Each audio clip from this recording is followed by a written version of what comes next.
শ্ৰদ্ধাৰ ৰাইজ আহক আমি 19 ছেপ্টেম্বৰৰ পৰা আকৌ আৰম্ভ কৰোঁ জুবিনদাৰ হত্যাৰ তদন্তৰ বিষয়টোৰ মাজতে বিভিন্ন বিষয় যেনে ধৰণে বজাৰত মেলি দিয়া হৈছে বিভিন্ন নাটক সৃষ্টি কৰি এটা বিভ্ৰান্তিকৰ পৰিবেশৰ সৃষ্টি কৰিবলৈ বিচৰা হৈছে তাৰ মাজতে বহুতে সংকাত ভুগিছে যে এই কথাবতৰাবোৰ যিবোৰ চৰ্চাৰ বিষয় হৈ পৰিছে চৰ্চালৈ অনা হৈছে তাৰ মাজতে জুবিনদাৰ হত্যাৰ তদন্তৰ বিষয়টো আৰু জুবিনদাৰ কাৰণে ন্যায় বিচৰা বিষয়টো গৌণ বিষয় হৈ পৰিব নেকি তল পৰি যাব নেকি বহুতে সংকাত ভুগিছে সেই কাৰণে আমি ভাবিলো যে আকৌ আমি 19 তাৰিখৰ পৰা আৰম্ভ কৰো আৰম্ভণিৰ পৰা আৰম্ভ কৰো 19 তাৰিখে দুপৰীয়া এটা খবৰ আহিল যে প্যাৰাগ্লাইডিং কৰি থকা অৱস্থাত জুবিনদাৰ দুৰ্ঘটনাত পতিত হৈছে তাৰ ক্ষন্তে সময় পাছতে কিছু নিউজ চেনেলত খবৰ আহিল যে স্কুবা ডাইভিং কৰি থকা অৱস্থাত জুবিনদাৰ এক্সিডেন্ট হৈছে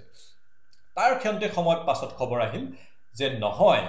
সাগৰত ডুবি জুবিনদা আমাৰ মাজৰ পৰা হেৰাই গৈছে ইয়াত এটা সাংঘাতিক ষড়যন্ত্ৰ নাইনে কাৰণ তাত থকা মানুহ কেইজন অসমৰ মানুহ তাত সাংবাদিক আছে সংবাদ গোষ্ঠীৰ লগত জড়িত মানুহ আছে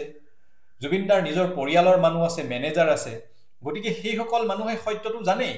তাৰ পাছতো অসমৰ নিউজ চেনেলবোৰত কোনে প্যাৰাগ্লাইডিং স্কুবা ডাইভিং এইবোৰ খবৰ দি বিভ্ৰান্ত কৰিছিলে আৰু সেই বিভ্ৰান্তিকৰ খবৰ ৰাইজৰ মাজলৈ বিয়পাই দিছিলে এইটো এটা ডাঙৰ প্ৰশ্ন আৰু ৰাইজে পোন প্ৰথমে জানিব বিচৰা প্ৰশ্নটো এইটোৱে যে ইয়াৰ আৰত কি ৰহস্য আছে যে তাত থকা মানুহখিনি অসমীয়া মানুহ ইতিমধ্যে তেওঁলোকে জানে জুবিনদাৰ লগত কি হৈছিল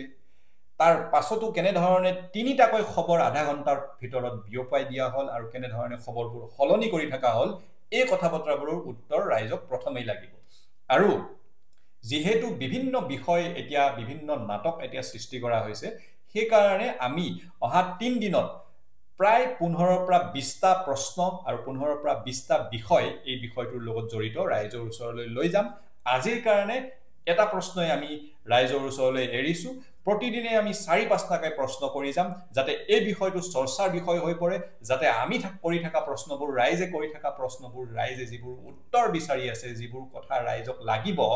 কিয় হল কেনেকৈ হল কোড হল কোনে কৰালে কোনে কৰোৱালে সেইবোৰ যাতে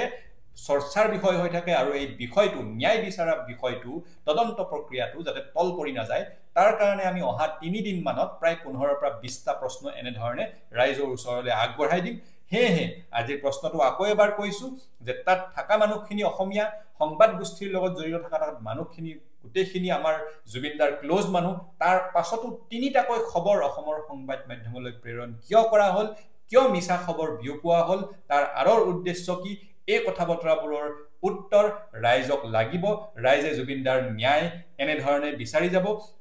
যিমান বিভ্ৰান্তিকৰ খবৰ যিমান নতুন নতুন বিষয় চৰ্চাৰ মাজলৈ নানক কিয় জুবিনদাৰ মৃত্যুৰ লগত হত্যাৰ লগত জড়িত যিবোৰ প্ৰশ্ন সেইবোৰ প্ৰশ্নৰ উত্তৰ ৰাইজক লাগিবই ৰাইজে ন্যায় বিচাৰি যাবই